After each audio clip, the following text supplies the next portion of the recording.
कहो कुमार देवदत्त, आप दरबार से क्या न्याय चाहते हैं? महाराज, मैंने पक्षी का आखेट किया, वो पक्षी मेरा हुआ। महाराज, ये पक्षी मुझे घायल अवस्था में मिला, मैंने इसकी रक्षा की, अभी मेरे पास रहेगा। तो अब ये न्याय करना है कि ये पक्षी किसे दिया जाए, जिसने उसे घायल किया उसे या जिसने उसकी रक्षा की उसे? आखेट करना तो क्षत्रियों का गुण धर्म है युवराज। निर्बल की रक्षा करना क्षत्रियों का कर्तव्य है महाराज। पक्षी देवदत्त के तीर से घायल हुआ, ये तो मानते हो ना तुम? पर अब ये मेरी शरण में है, ये बात आप मानते हैं या नहीं? मुझे तुम्हारी क्षत्रियता पे संदेह है। और मुझे तुम्हारी मनुष्यता पर। घायल करने से पीड़ा होती है, चित्कार उठता है, पर रक्षा करने से स्नेह बढ़ता है। जगत में स्नेह बढ़ना चाहिए या पीड़ा? जिस तरह हर बादल से पानी नहीं बरसता, जिस तरह हर वर्ष खेत में एक सा अनाज नहीं उगता, जिस तरह मनुष्य की पांचों उंगलियां एक सी नहीं होती, उसी तरह आखेट भी हर क्षत्रिय का गुण धर्म नहीं हो सकता। सच्चा क्षत्रिय रक्षक होता है, ऐसा आचार्य कहते हैं। धर्म रक्षा क्षत्रिय धर्म, जीव रक्षा परमो धर्म। अब आप ही न्याय कीजिए।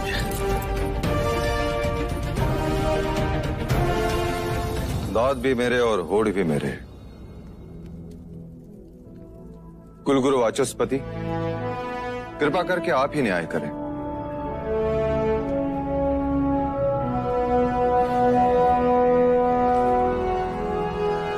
राजन, प्रश्न ये है कि इस पक्षी पर अधिकार किसका है?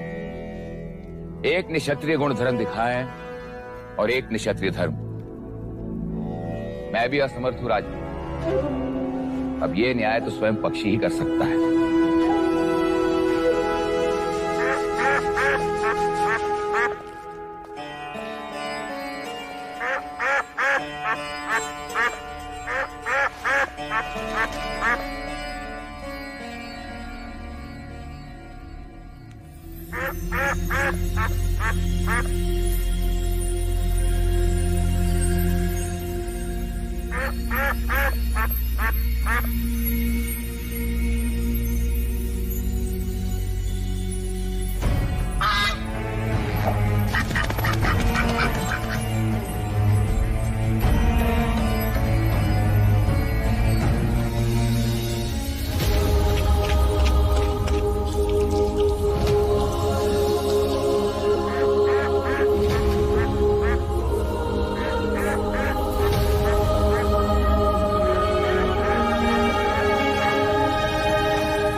ये सब क्या है प्रजापति? मायके से जा रही हो मिता दीदी, इतना प्रेम तो साथ जाएगा ही जाएगा। मैं तो कहती हूँ इस बार तुम भी हमारे साथ देवदा चली चलो, वर्षों से तुम नहीं आई हो वहाँ। बस एक बार युवराज बड़े हो जाए, फिर निश्चिंत होकर आ जा सकूंगी। इतने सारे केले देवदा तक जाएगा ये? इसे भूख लगे और रास्ते में कुछ ना मिले तो? मित्र होने के नाते मेरा भी तो कर्तव्य है कि मैं इसका ध्यान रखूं। मैं भी तो तुम्हारी मित्र हूँ, तुम मेरे लिए कुछ नहीं लाए? वाह, इतने सारे पुष्प, ये तुम लाए? नहीं, मैं लाया हूँ। देवदत्त तुम? हाँ, तुम्हें ये पुष्प बहुत पसंद है ना? हाँ, बहुत। वैसे अब पता नहीं फिर कब मिलना हो। बहुत जल्द। ये बुआ नामकरण के समय तो आएगी ही, और कह देती हूँ आने वाले युवराज का नाम ये बुआ अपने पसंद से ही रखेगी। यशोधरा, सिद्धार्थ कहाँ है? पता नहीं, मैं भी उससे ही ढूंढ रही हूँ। सिद्धार्थ, सिद्धार्थ, ये देखो, कुंज ने देख लिया सिद्धार्थ को। कहाँ थे तुम? तुम्हारे लिए भेंट लाने गया था। कहाँ है? दो।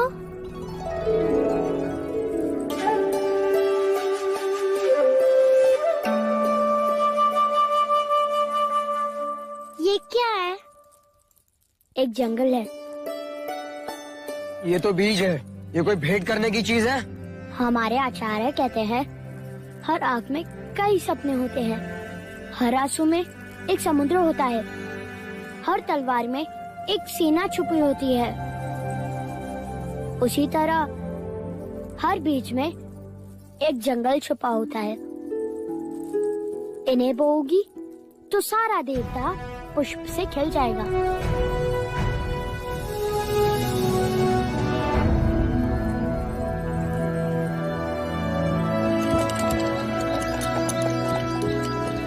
तुम्हारी याद आएगी। याद आने से स्नेह बढ़ता है। जगत में स्नेह बढ़ना चाहिए, ऐसा आचार्य कहते हैं।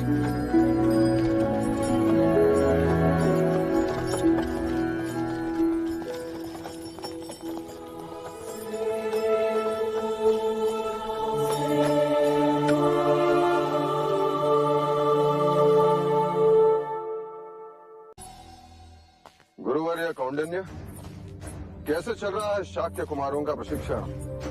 उत्तम, अति उत्तम महाराज। कुमार सिद्धार्थ को वेदों की प्रत्येक ऋचा स्पष्ट अर्थ सहित कंठस्थ है।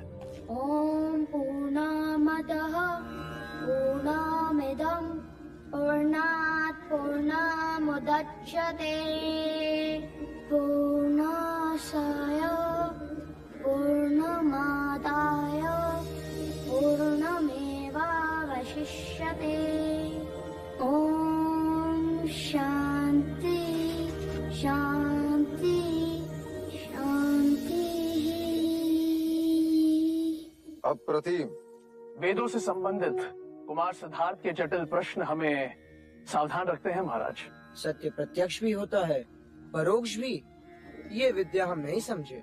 दो सत्य। क्या तुम इसका उत्तर दे सकते हो सिद्धार्थ? ज्येष्ठा, प्रत्यक्ष सत्य वो होता है जिसका प्रमाण तुम दे सकते हो। अर्थात वर्षा हुई और नदी का जल स्तर बढ़ा। पर परोक्ष सत्य अर्थात वर्षा नहीं हुई फिर भी नदी का जल स्तर बढ़ा। ऐसे कैसे? क्योंकि पहाड़ों में वर्षा हुई और पानी नदी में बह गया और नदी का जल स्तर बढ़ गया। जिस सत्य का हम प्रमाण नहीं दे सकते वो परोक्ष सत्य है। महाराज, अश्व सवारी में भी अति निपुण है युवराज।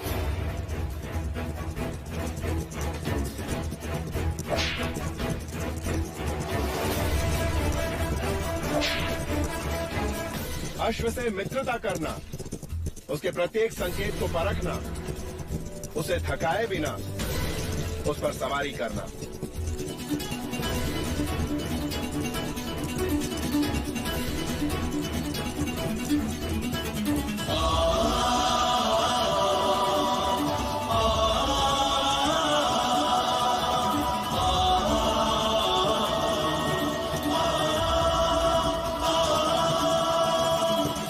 चातुर्य अद्भुत, संगीत ज्ञान अकल्पनीय, नृत्य की भाव भंगिमाओं की भी जानकारी है और शब्दों से ज्यादा आंखों से बात करते हैं युवराज।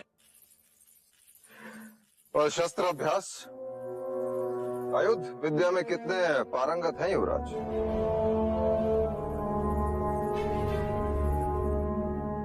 क्या हुआ अनुज? महाराज, युवराज को शस्त्र अच्छे नहीं लगते। शस्त्र अच्छे नहीं लगते? एक क्षत्रिय को शस्त्र अच्छे नहीं लगते? इसका अर्थ ये नहीं है महाराज कि युवराज को शस्त्र चलाना नहीं आता, परंतु हाँ, शस्त्रों का उपयोग करना उन्हें अच्छा नहीं लगता। हाँ महाराज, केवल यही एक दोष है युवराज में। दोष युवराज में नहीं, दोष आप में है गुरुवर्य। मैंने आपको आदेश दिया था कि युवराज को ऐसा योद्धा बनाओ इस संपूर्ण भारतवर्ष के योद्धा उसके समक्ष नतमस्तक हो। अवश्य ऐसा ही होगा महाराज। मिट्टी में छुपे लोहे से तलवार बनने में समय तो लगता ही है, पर हमें धैर्य रखना होगा।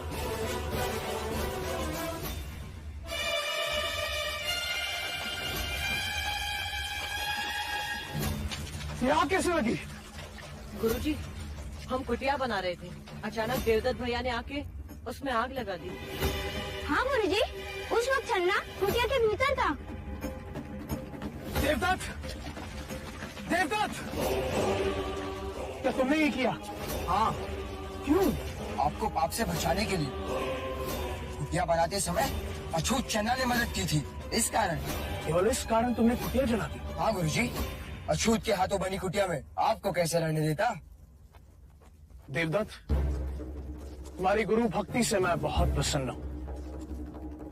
आज से तुम्हें एक अधिकार देता हूँ। मेरा मल मूत्र तुम उठाओगे।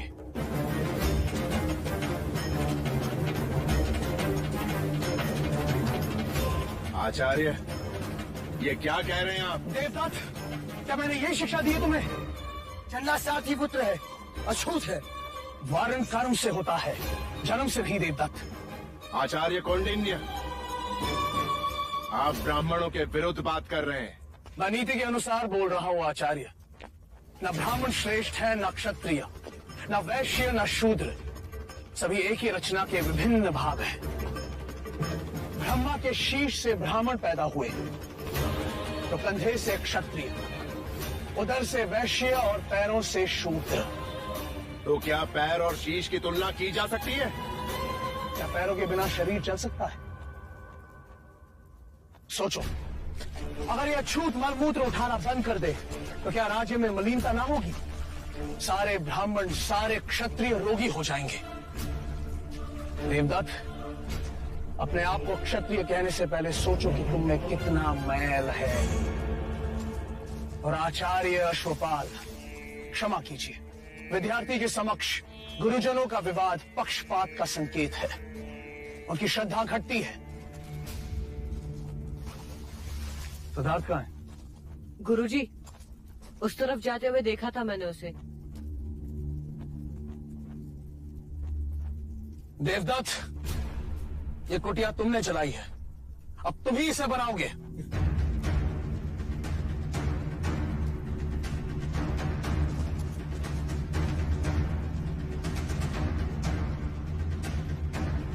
पक्षपात तो अब होगा आचार्य कौंडिन्य।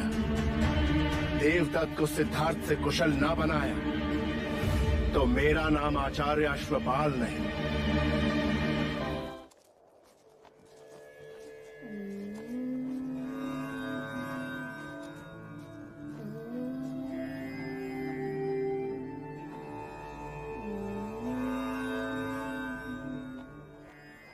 सिद्धार्थ, तुम यहाँ क्यों चले आए?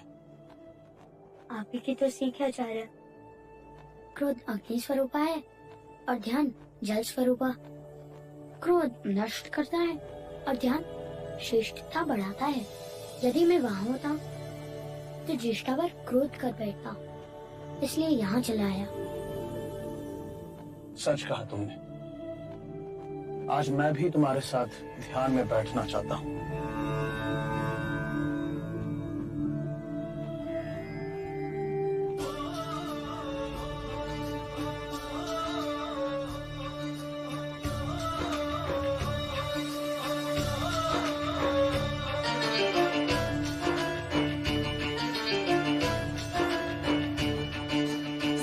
शास्त्र कंठस्थ हुए और जब तब ज्ञान का चलन हुआ।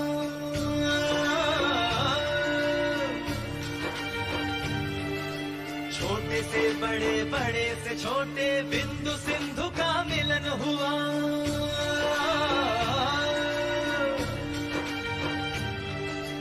बढ़ने लगी सृष्टि की संपदा, मीन विहत सब मिलने लगे।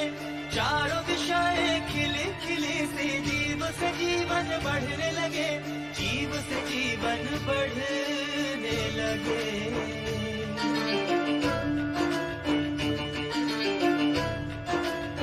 हो गति मति अश्व की मति मनुष्य की, युद्ध नीति तलवार प्रहार।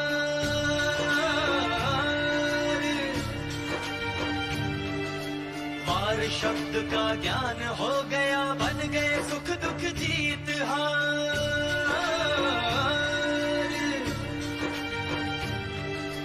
हवन ज्ञान का पूर्ण हुआ, विकसित हुआ ज्ञान भंडार। देखते देखते खिलने लगा, बीज से उपवन का श्रृंगार, बीज से उपवन का श्रृंगार।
जंगल है, इन्हें बोओगी तो सारा देवता पुष्प से खिल जाएगा।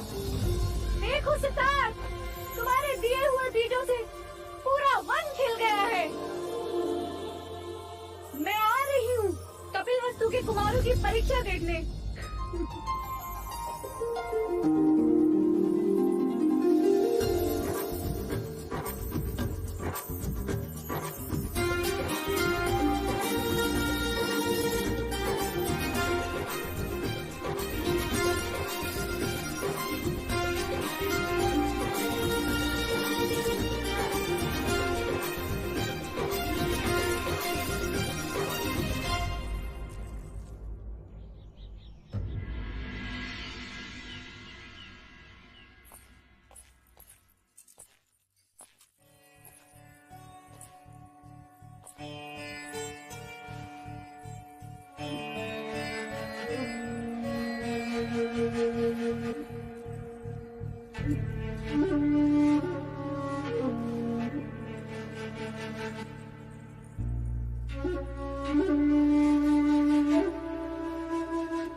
क्या सोच रही?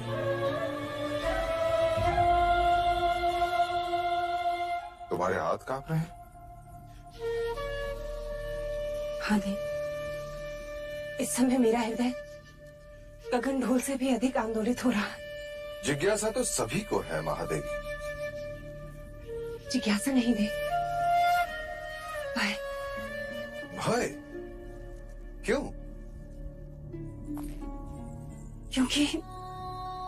क्योंकि आज सिद्धार्थ के साथ साथ मेरी भी परीक्षा है।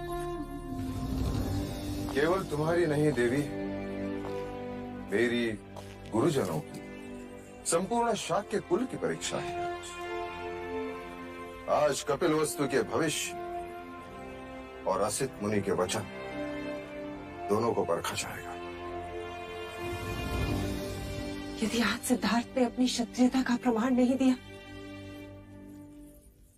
तो मैं अपने आप को कभी क्षमा नहीं कर पाऊंगी देव। तुम चिंता मत करो महादेवी, जो हवन निष्ठा से किया जाता है उसका फल भी अवश्य मिलता है। तुम केवल इतना सोचो कि हमने एक लोहे के टुकड़े को गुरुकुल भेजा था, अब तलवार देखने जा रही हो। चले।